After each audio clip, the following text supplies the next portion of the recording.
Hello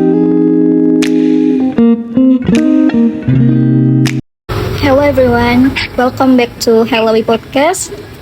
Di episode kali ini kita akan membahas topik yang sangat penting bagi calon orang tua muda maupun masyarakat secara umum, yaitu tentang 1000 hari pertama kehidupan. Nah, mungkin sebagian dari kita pernah mendengar istilah ini, tetapi belum benar-benar memahami mengapa periode tersebut sering disebut sebagai masa emas yang menentukan kualitas kesehatan dan perkembangan anak di masa depan. Mulai dari masa kehamilan hingga anak berusia 2 tahun, setiap asupan gizi dan pola pengasuhan yang diberikan ternyata memiliki dampak yang sangat besar terhadap tumbuh kembang anak. Nah, untuk membahas topik ini lebih dalam, hari ini sudah hadir bersama kita Dr. Caroline Priscilia Marcella, spesialis gizi klinik. Bagaimana kabarnya, Dok? Apakah baik, Dok? Ya, kabar baik. Baik, syukurlah. Terima kasih banyak, Dokter, sudah berkenan hadir. Sebelum kita masuk ke pembahasan, boleh diceritakan sedikit dulu, Dok, mengenai latar belakang dan aktivitas dokter saat ini, khususnya yang berkaitan dengan bidang gizi, Dok. Oh iya, ya terima kasih. Jadi untuk saat ini saya berpraktek di 2 tempat. Pertama itu praktek mandiri saya di Jalan Adi Aksalama. Kemudian yang kedua di Rumah Sakit Hermina Makassar. Ya, selain itu juga ada beberapa kerjasama terkait dengan pemeriksaan nutrigenomik, misalnya di Laboratorium Prodia Makassar dan Laboratorium Kalbe yang untuk pemeriksaan nutrigenomik yang berkaitan dengan gen nutrisi. Oke, baik. Terima kasih. Jadi itulah latar belakang dari Dr. Caroline. Nah, selanjutnya kita mungkin bisa masuk ke sesi awal, Dok, terkait mengenal 1000 hari pertama kehidupan sesuai dengan tema yang kita telah setujui bersama. Nah, sebenarnya apa sih, Dok, yang dimaksud dengan 1000 hari pertama kehidupan atau yang sering disebut 1000 HPK ini, Dok? Ya, jadi 1000 hari pertama kehidupan memang itu adalah ibaratnya total dari proses kehidupan seseorang, di mana dimulai dihitung hari pertamanya pada saat terjadi pembuahan, atau dalam istilah medis kita sebutnya konsepsi. Jadi pada proses pembuahan hingga proses persalinan itu kan kurang lebih 9 bulan atau setara 270 hari. Kemudian ditambah dengan 2 tahun hidup pertamanya 2 kali 365. Jadi totalnya 730. Jadi kalau diakumulasi totalnya 1000 hari dari sejak masa pembuahan hingga ulang tahun kedua dari si anak itu. Oke. Nah, mengapa sih, Dok, periode ini tuh sangat sering disebut sebagai masa emas bagi pertumbuhan dan perkembangan anak, Dok? Ya, jadi kenapa sangat penting? Karena pada periode ini, pertama, terjadi proses pembentukan organ-organ, pematangan organ di kandungan, hingga dalam 2 tahun pertama kehidupannya adalah perkembangan pesat. Misalnya otak, di mana dalam 2 tahun pertama itu, volume dan ukuran otak sudah mencapai 80% dari volume dewasa. Jadi jika kita kehilangan momen penting di 2 tahun pertama itu akan sangat sayang, karena kita akan kehilangan memaksimalkan 80% dari target yang diharapkan di 1000 pertama itu. Oke, jadi itulah mengapa sering disebut sebagai masa emas bagi pertumbuhan dan perkembangan anak, ya, Dok? Iya, betul. Baik.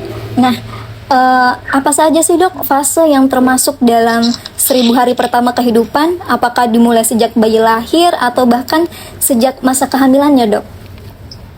Iya, jadi untuk fase pertama itu adalah fase pembuahan.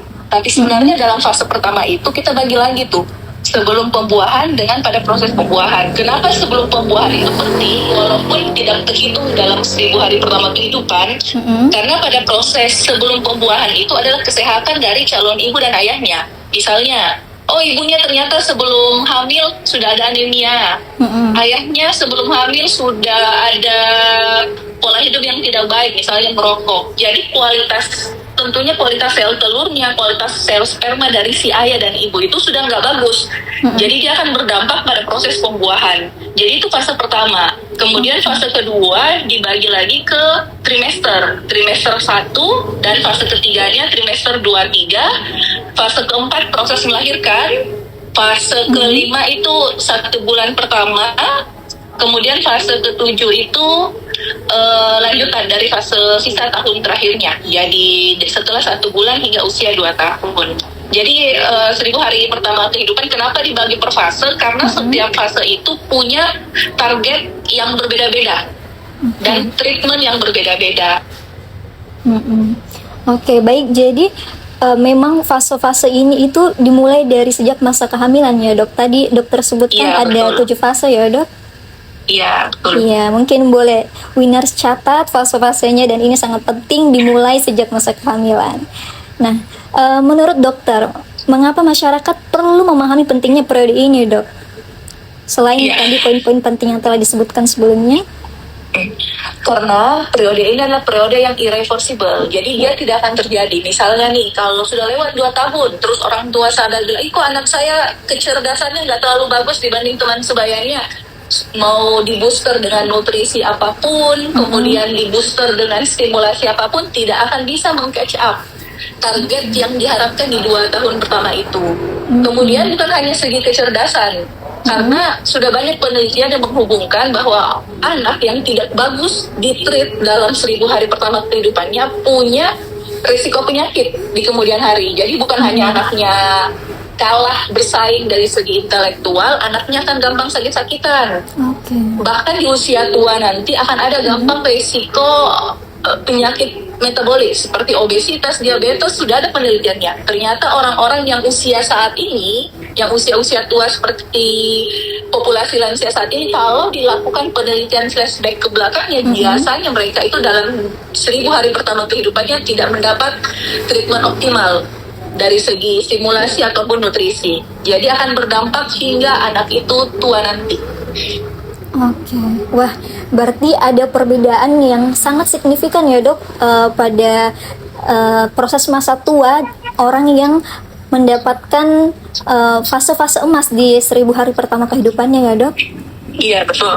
Oke, nah mungkin kita langsung masuk ke sesi selanjutnya dok terkait peran gizi dalam 1000 hari pertama kehidupan. Nah, kalau berbicara tentang 1000 hari pertama kehidupan, tentu tidak lepas dari peran gizi nih dok. Seberapa penting sih dok pemenuhan gizi selama masa kehamilan terhadap kesehatan dan perkembangan anak nantinya dokter? Iya, jadi peran gizi itu tentunya sangat penting. Jadi walaupun misalnya kita berikan stimulasi yang mendukung kecerdasan atau nutrisi, kayak misalnya kan banyak device yang menjual white noise, suara-suara untuk menstimulasi kecerdasan. Tapi kalau susunan nutrisinya tidak bagus, tentunya tidak akan terjadi hasil yang positif dari itu semua. Dan peran gizi itu sangat penting karena setiap fase yang tadi saya sebutkan itu punya target nutrisi yang berbeda-beda. Jadi nggak mungkin kan misalnya target nutrisi untuk ibu trimester 1 itu sama dengan target nutrisi untuk ibu menyusui. Itu pasti akan sangat berbeda. Jadi peran gizi di situ adalah memberikan terapi nutrisi yang sesuai dengan fase-fasenya dengan harapan kalau ibu itu ternyata sudah terjadi malnutrisi, dengan treatment gizinya membaik. Tapi kalau ibu itu sudah bagus nutrisinya, peran gizi adalah jangan sampai ibu itu menjadi malnutrisi. Oke. Nah, terkait dengan nutrisi yang telah dokter sampaikan tadi, nutrisi apa saja yang sebaiknya menjadi perhatian utama bagi ibu hamil, dokter? Iya, jadi harus bermindset di ibu hamil bahwa ibu hamil itu kan lagi hamil. Kadang-kadang orang berpikir tuh, oh saya lagi hamil nih, saya berarti makan dong untuk porsi 2 orang. Itu salah, karena ibu hamil itu bukan makan porsi 2 orang, tapi kita nggak menghitung dari segi kuantitas, tapi kualitasnya saja. Apalagi di momen sekarang ini banyak kasus, dulu ya waktu era-era awal 2000-an, tahun 90-an itu kasus kek. Ibu hamilnya kurang gizi tuh, jadi anaknya yang lahir kecil-kecil. Nah, sekarang masalah berikutnya di era sekarang ini, yang banyak terjadi itu ibu hamilnya malah offside peningkatan berat badannya karena mindsetnya salah. Dia takut kurang gizi, dia takut anaknya kurang gizi, akhirnya dia makan porsi untuk 2 orang. Padahal tidak. Padahal untuk trimester kehamilan itu akan berbeda-beda. Trimester 1 itu sebenarnya ibu hamil nggak perlu makan porsi banyak. Cukup penambahan mikronutrien seperti misalnya eh, asam folat, vitamin D, iodium itu saja udah cukup. Kalaupun mau menambah ekstra tambahan makanan, palingan cukup menambah 1 sampai 2 butir telur saja. Penambahan porsi makan yang agak banyak itu pada saat masuk trimester 2 dengan 3. Karena pada saat itu memang PR target untuk trimester 2 dan 3 adalah growth, pertumbuhan. Sedangkan trimester 1 itu adalah target untuk pembentukan organ. Jadi belum butuh asupan kalori yang jor-joran. Trimester 2 dan trimester 3 porsi makan boleh naik, tapi kembali bukan untuk 2 orang. Mohon maaf. Saja dari kebutuhan hariannya sebelum hamil. Oke. Jadi hati-hatinya di sana. Jadi mengeluarkan isi piringku. Isi piringku itu biasanya masyarakat cuma porsi orang sehat normal yang tidak hamil. Padahal kalau misalnya para calon ibu, orang tua mau menggugli, itu banyak kok. Klik saja isi piringku ibu hamil. Bahkan nanti dari Kementerian Kesehatan itu ada gambarnya, dia akan pecah tuh. Trimester 1 apa, trimester 2, trimester 3, porsi nasi, porsi buahnya. Karena akan sangat berbeda. Oke. Baik, mungkin bisa teman-teman winners untuk catat sebagai calon orang tua, nutrisi apa saja sih yang menjadi perhatian utama bagi ibu hamil yang sesuai dengan apa yang dokter sampaikan tadi. Nah, baik dok, setelah bayi lahir dok, mengapa ASI eksklusif ini sangat dianjurkan selama 6 bulan pertama kehidupan dokter? Jadi air susu ibu itu adalah, kalau kita istilahnya bilang, adalah standar dari nutrisi makanan pada awal kehidupan. Jadi suatu produsen dalam mengeluarkan suatu produk termasuk susu formula, dia akan berpacu pada ASI. Semakin produsen itu pasti kualitasnya itu mau mendekati dengan ASI, walaupun pasti nggak akan sama persis dengan ASI. Kenapa? Karena di ASI itu bukan hanya ada makanan, bukan hanya ada karbonya, kalorinya, lemaknya, bukan. Dia ada komponen hidupnya, komponen hidup dalam bentuk asam amino, dalam bentuk antibodi yang tidak didapatkan di susu formula. Jadi akhirnya kan banyak sekarang susu formula yang harganya ratusan juta. Itu kenapa? Karena dia mau menambahkan komponen-komponen antibodi yang tidak didapat di susu formula standar. Jadi mengapa ASI penting? Karena ibu itu bukan hanya akan mentransfer nutrisi untuk si baby, tapi dia akan mentransfer antibodi dari ibu itu ke babynya. Otomatis dengan harapan bahwa anak saya sudah dapat transferan antibodi, pasti daya tahan tubuhnya lebih bagus dibanding anak yang nggak dapat tuh transferan antibodi dari ibunya. Oke. Nah, sesuai yang dokter katakan tadi, mohon maaf dok, apakah bisa dikatakan ASI ini tidak bisa diganti dengan susu formula lain dok, atau memang pada susu formula yang relatif mahal itu memiliki kandungan ASI ini dok? ASI itu nggak bisa diganti. Kenapa? Baik. Karena dia akan berubah sesuai kebutuhan. Misalnya nih, ASI itu hebat sekali loh. Misalnya pagi komponennya akan berubah, sudah ada penelitiannya dengan komponen nutrisi di malam. Karena komponen pagi itu nanti konten airnya agak banyak, konten lemaknya dikit. Sedangkan kalau susu formula kan konten nutrisinya sama semua, dia tidak menyesuaikan dengan kondisi babynya. Misalnya si ibu lagi sakit, produksi ASI-nya akan banyak, menghasilkan antibodi untuk mentransfer ke babynya supaya baby itu tidak ditularkan sakit dari si ibu misalnya, dan itu tidak didapat dari susu formula. Semahal-mahalnya susu formula, mungkin dia akan mencontek beberapa komponen dari ASI, tapi tidak akan bisa mencontek 100% komponen dari ASI. Baik, oke. Jadi itulah peran ASI eksklusif sangat dianjurkan dan sangat penting untuk kita berikan kepada bayi kita selama 6 bulan pertama kehidupan. Nah, selanjutnya dokter, saat memasuki masa empasi dok, apa saja sih dok yang perlu diperhatikan oleh orang tua agar kebutuhan gizi anak ini tetap terpenuhi dokter? Ya, orang tua itu harus banyak membaca kapan menaikkan tekstur. Karena masalah utama itu paling sering ya yang datang ke praktek saya itu konsultasi terkait MPASI pada saat usia 9 bulan dan 11 bulan. Karena kenapa? Karena pada saat itu adalah transisi dari bubur sari ke bubur biasa dan dari bubur biasa ke nasi lembek. Kadang-kadang seperti itu. Jadi orang tua akhirnya datang mengonsulkan karena struggle-nya di transisi.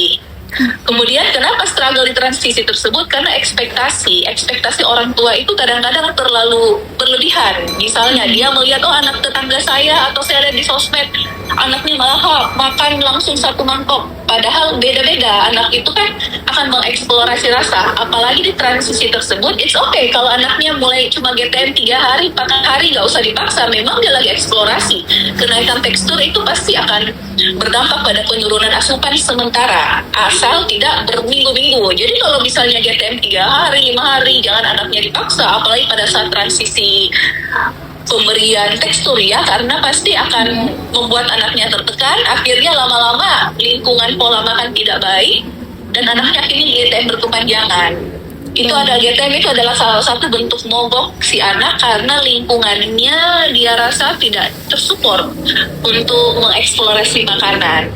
Jadi yang paling penting sebenarnya adalah literasi dari orang tua, dan yang kedua adalah ekspektasi. Jangan membandingkan anak dengan anak lain. Baik, dokter.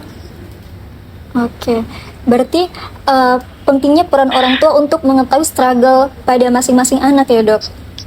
Iya, dan momen-momen pentingnya di bulan-bulan keberapa, misalnya, oh orang saya struggle-nya bulan 6, bulan 7, tiap bulan, hampir tiap hari, oke lah, itu mungkin bermasalah. Tapi kalau anak saya, kok dok, anak saya GTM, bagus sih, makannya di 6 bulan pertama, 7 bulan, masuk nanti akhir-akhir bulan ke-8, mulai GTM, ya cocok, karena memang itu adalah transisi. Jadi momen-momen fase-fase transisi, momen tumbuh gigi itu biasanya harus orang tua catat, orang tua paham agar dia tahu nih, dia GTM anaknya nih, GTM-nya GTM normal atau memang GTM yang akan ada masalah lain. Oke. Baik, itu dia winners. Jadi pentingnya mengetahui struggle dari masing-masing anak dan perlunya mengetahui apakah GTM-nya ini termasuk normal atau ada struggle tertentu sesuai yang telah disampaikan oleh Dr. Caroline. Baik, selanjutnya dokter, kita masuk ke sesi terkait stunting dan tantangan peran orang tua, dokter. Nah, saat ini masih sering mendengar tentang kasus stunting di Indonesia. Sebenarnya apa sih dok hubungan antara stunting dengan pemenuhan gizi pada 1000 hari pertama kehidupan, dokter? Iya, kadang-kadang ya masyarakat kiranya stunting itu hanya pendek. Padahal kalau anak itu hanya pendek, itu bukan namanya stunting, itu stunted.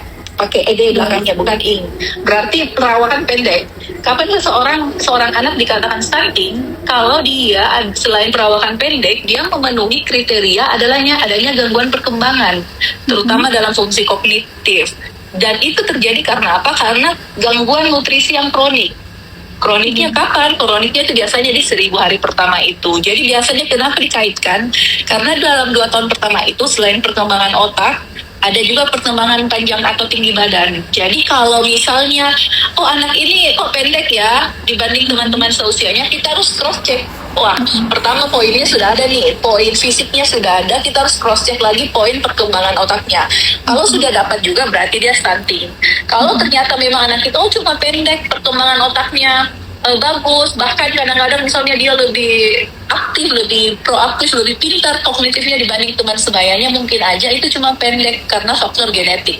Jadi pentingnya sebenarnya di perkembangan otaknya, bukan hanya dari segi pendeknya. Oke. Jadi ini informasi yang sangat penting dan mungkin jarang sekali diketahui masyarakat, dok. Ternyata memang bukan hanya dari segi perawakan ya dok, tetapi juga segi perkembangan otaknya. Nah, menurut dokter, tantangan apa yang paling sering dihadapi orang tua dalam memenuhi kebutuhan gizi anak, dok? Keterbatasan, terutama dalam keterbatasan pertama ekonomi, karena kan memenuhi gizi, apalagi terutama misalnya kalau anaknya tidak menyusui aktif, tidak full ASI, pasti tantangannya adalah menyediakan replacement, pengganti dari ASI yang bagus. Kemudian pada saat MPASI juga, karena kadang-kadang ya realitas sekarang ini makanan yang tidak sehat itu lebih murah dibanding makanan yang sehat. Kemudian keterbatasan yang kedua adalah keterbatasan literasi.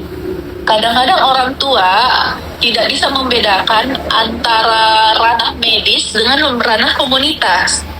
melihat iklan dan kesalahannya juga dari influencer sebenarnya sih. Dia mengekspos ranah medis dari anaknya. Misalnya, oh saya ke dokter A meresepkan ini, terus dia upload lah ke sosial media. Akhirnya para ibu-ibu bilang, oh anaknya aktif nih, oh karena dapat suplemen ini dari dokter A menyarankan ini, oh kalau gitu saya belikan juga deh untuk anak saya. Padahal itu ranah medis. Kita nggak tahu tujuan awal si ibu influencer ini ke dokter A pasti ada sesuatu.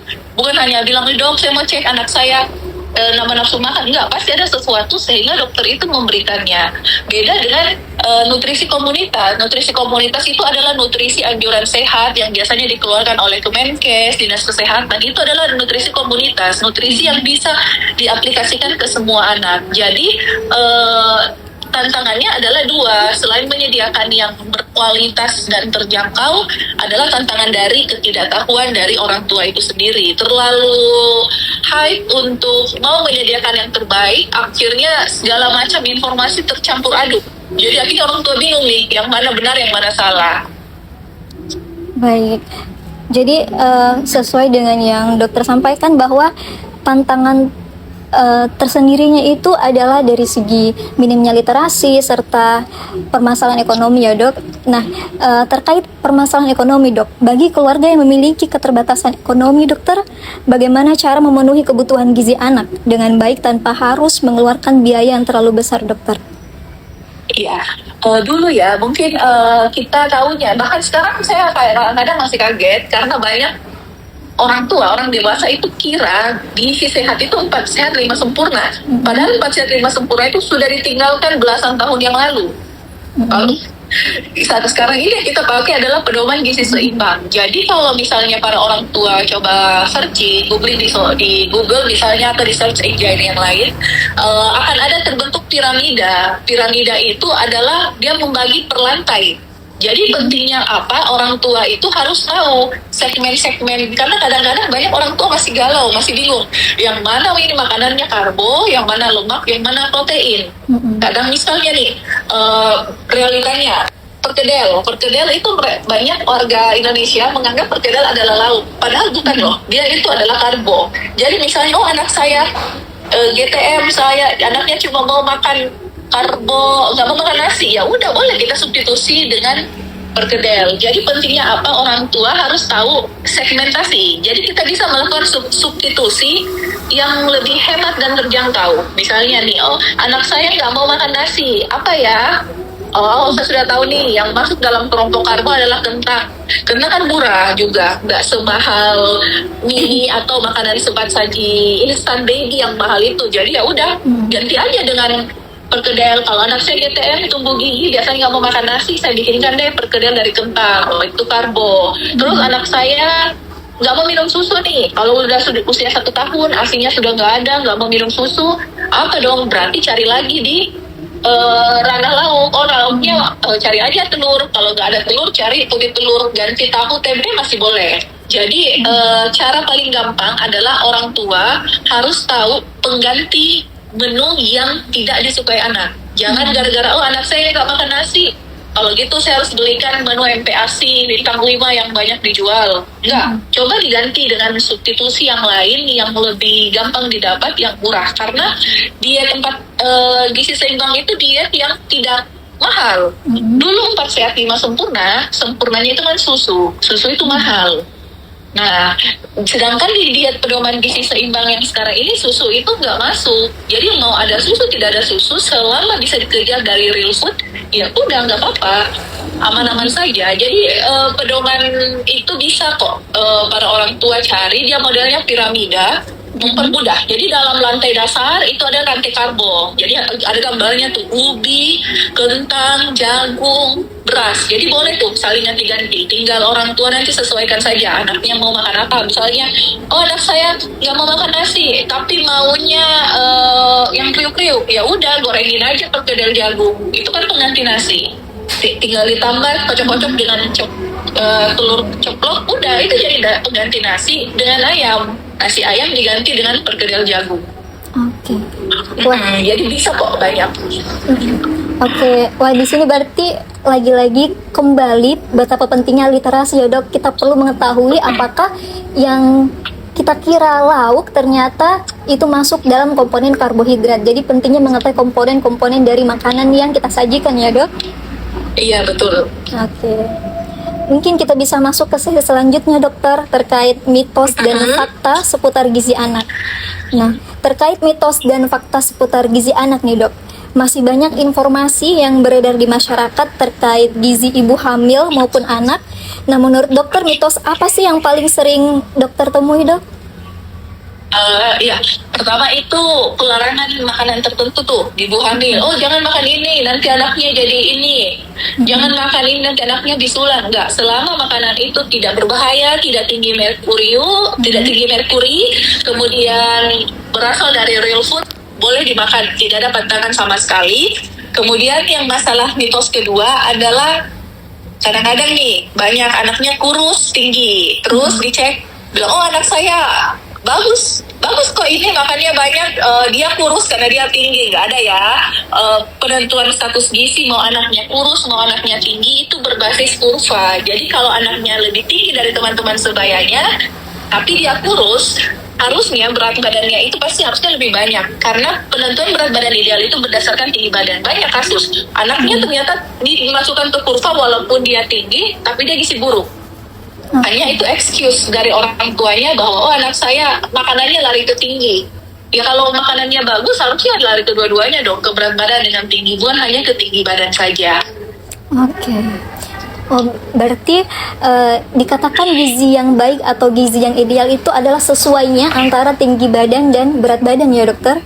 Iya, tinggi badan dan berat badan serta umur yang diplot ke dalam kurva. Harus berada di zona hijau. Oke.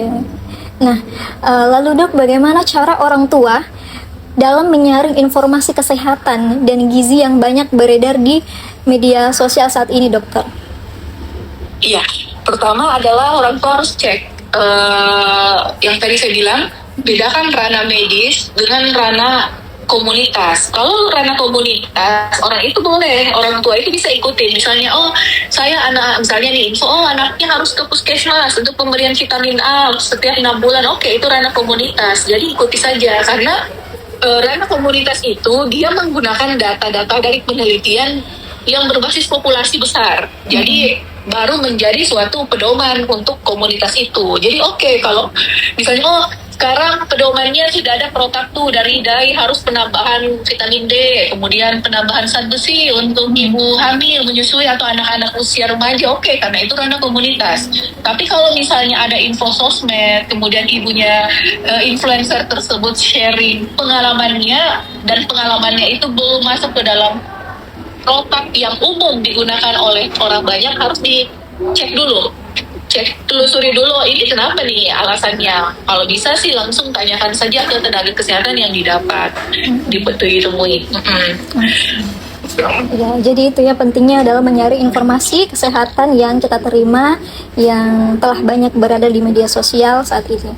Nah, mungkin kita merecall sedikit kembali terkait mitos dan fakta yang berhubungan tadi dokter. Apakah benar dok, anak yang terlihat gemuk pasti memiliki status gizi yang baik? Mungkin ini sangat berkaitan dengan tinggi anak tadi ya dok? Iya betul. Ya jadi kalau anaknya gemuk memang bisa karena tampilannya, bisa karena memang anaknya gemuk. Jadi tampilannya itu misalnya oh memang anaknya bulat, ada kan memang gambaran fisik seperti itu. Tapi kalau untuk sebaiknya kita plot, kalau ternyata anak itu memang di atas rata-rata beratnya, berarti anak itu gemuk. Kita cek lagi kalau overweight atau obesitas. It's okay kalau overweight kita targetkan ke ibunya, oh maintenance saja bu beratnya, jangan booster lagi, karena sekarang banyak sekali BB booster, jangan booster lagi, maintenance saja di sini. Kalau dia obesitas harus dicek apakah ada masalah lain di anak itu. Karena obesitas itu bukan hanya terkait masalah makan. Soalnya anak saya makan, tidak makan, jadi gemuk, jadi kurus, enggak. Begitu anak itu obesitas, kita harus cek, telusuri lebih dalam. Apakah ada nggak gangguan hormon pertumbuhannya? Terus kalau memang obesitas dengan ada keluhan, anaknya sudah suka ngorok, duduk terus. Nah, kalau bermain dengan temannya sudah ngos-ngosan, dia harus medical check up lengkap. Dan harus segera diturunkan. Sudah nggak boleh lagi maintenance berat badan. Kenapa? Karena efeknya jangka panjang tuh. Kalau anak perempuan obesitas, dia kan menarche, haid dini. Kenapa haid dini bermasalah sedangkan dulu-dulu enggak? Kalau anak tersebut, anak perempuan misalnya haid rata-rata umur 11-12 tahun, dia haidnya umur 9 tahun, jeleknya apa? Penambahan tinggi badan anak perempuan itu cuma terjadi di maksimal 3 tahun pasca dia haid. Jadi kalau anak lain yang normal haidnya umur 11-12 sampai umur 15 tahun, akhir SMP masuk SMA, dia masih tumbuh tinggi. Sedangkan anak yang haidnya prematur, terlalu cepat di usia 9 tahun, dia akan berhenti pertumbuhan tinggi badannya pas masuk SMP.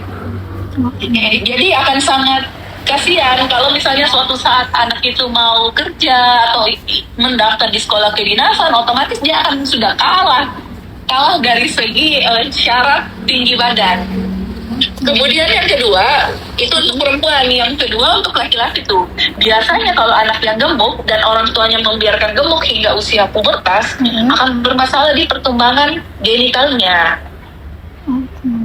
Dan itu akan panjang kembali ke depannya, di mana akan berdampak pada fungsi fertilitas dari anak laki-laki tersebut. Jadi hati-hati anak gemuk. Kalau overweight masih boleh di maintenance beratnya sampai berharap tinggi badannya tapi kalau dia diplot sudah obesitas, itu harus ditreat sebaik-baiknya. Kalau bisa dieksplor masalahnya apa, karena akan berkepanjangan. Bahkan case yang sekarang itu ada anak yang saya dapat di rumah sakit umur 15 tahun loh, sudah diabetes tipe 2, diabetes mellitus yang dulu itu didapat di usia 40-an, 50-an. Sekarang dia sudah mendapat itu 15 tahun. Otomatis sejak itu dia harus menggunakan insulin lagi. Jadi memang ternyata anak yang terlihat gemuk itu bukan berarti memiliki status gizi yang baik, bahkan bisa jadi case-nya itu obesitas ya dok, dan itu bisa mengganggu beberapa gangguan kesehatan atau gangguan organ ya dok. Iya betul. Nah, baik dokter, kita sudah sampai di bagian closing nih dok. Nah, sebelum kita akhiri episode kali ini dokter, adakah pesan yang ingin dokter sampaikan kepada para calon orang tua maupun orang tua muda yang saat ini untuk mengetahui pentingnya 1000 hari pertama kehidupan dokter? Iya, pesan saya untuk para calon orang tua atau orang tua muda, periode emas itu tidak dapat diulang. Jadi kalau yang belum ada rencana atau sudah merencanakan proses kehamilan, perbaiki memang lifestyle orang tuanya, karena lifestyle calon ayah dan calon ibunya akan menentukan kualitas ovum dan sel sperma. Kalau misalnya sudah terlanjur menjadi orang tua dan sedang memasuki fase 1000 hari pertama kehidupan, nggak apa-apa. Kalau misalnya sadarnya di hari ke-500, hari ke-800 nggak masalah. Kita masih bisa catch up sebelum hari ke-1000. Tapi kalau terlanjur nih, anak saya sudah lewat 1000 hari pertama dan ternyata merasa kurang optimal, iya kan namanya kita tapi harapannya sih kita bisa optimalkan, karena sisa 20-30% dari perkembangan otak itu terjadi di antara usia 2-5 tahun. Jadi harapannya dalam 5 tahun usia preschool setidaknya kita masih bisa menambah. Setelah umur 5 tahun sudah volume otak, ukuran otak anak-anak itu sudah mirip dengan volume otak orang dewasa. Yang ada sisa penambahan kabel-kabel sinaps di sel otaknya. Jadi tinggal nanti orang tua atau calon orang tua sesuaikan. Kalau bisa sebelum start sudah diperbaiki, tapi kalau sudah terlanjur start jalan ya udah kita maksimalkan saja yang ada sisanya. Oke, nah itu dia pesan dari Dr. Caroline bahwa pentingnya untuk jor-joran nih dalam 1000 hari pertama kehidupan sang anak, mulai dari perbaikan lifestyle kita sendiri sebagai orang tua, kemudian salah satunya juga memperhatikan nutrisi yang penting bagi anak. Oke, wah luar biasa sekali atas pemaparan dari Dr. Caroline. Terima kasih banyak dokter atas ilmu dan wawasan yang telah dibagikan pada episode kali ini dok. Semoga melalui perbincangan ini semakin banyak masyarakat yang memahami bahwa 1000 hari pertama kehidupan merupakan investasi terbaik yang dapat diberikan kepada anak untuk mendukung kesehatan, kecerdasan, dan kualitas hidup mereka di masa depan. Terima kasih banyak dokter atas waktunya. Iya betul. Anda setuju dengan kata-katanya. Memang 1000 hari pertama itu adalah warisan. Kalau misalnya kita ngasih harta ke anak itu bisa habis hilang. Tapi kalau 1000 hari pertama kita mematrikan genetik dan apa yang kita bilangnya mikrobiom, genetik dengan siklus hidup yang sehat ke anaknya sampai dia usia tua nanti. Jadi itu adalah warisan yang paling penting dibanding warisan harta ke anaknya. Nah, itu dia winners. Ya, jadi perlu dicatat baik-baik apa yang Dokter Caroline sampaikan. Oke, terima kasih banyak sekali lagi dokter. Untuk winners, stay tuned and connected on our Instagram, Spotify, YouTube, and TikTok. Don't forget to turn on your notifications so you don't miss our episode. See you on the next episode. Bye.